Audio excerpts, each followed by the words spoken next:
Hello, this is episode 6 of the F1D vlog. Today I'm going to show you one of the things that Ray Harlan sells, which is a micrometer. When you get it, it has a spring on it, so you pull it back and it'll immediately snap. It's not exactly the best thing for really light wood. For something that's like 5 pounds, it'll be kind of okay, but when you get to lesser densities than that, it will be it can dent the wood and cause some issues. So I want to show you what you need to do in order to pull out the spring on this one. It's actually a relatively simple process. Take out the battery on it first, so it'll look like this initially.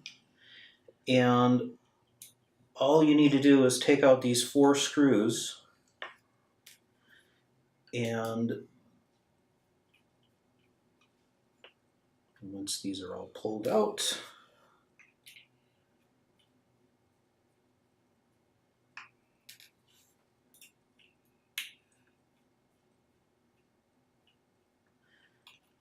you can pull off the back plate.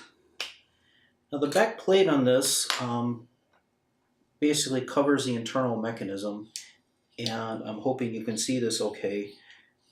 As you pull this up, there's actually a slider portion here. This is what actually does the sensing for the distance, I believe. It is something that's right in here, and that's what actually does the sensing. Now, actually, I'll give you a hint. If you ever drop this and it doesn't work or it does something weird about the sensing, it is because this particular screw right here has gotten this loose, and it's a little bit loose in here. All you really need to do is just unscrew this screw, push it all the way down to the bottom, and then retighten the screw.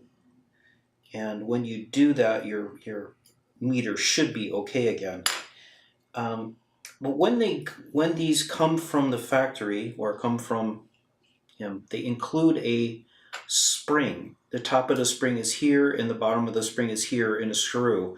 What you're going to want to do is actually remove that spring.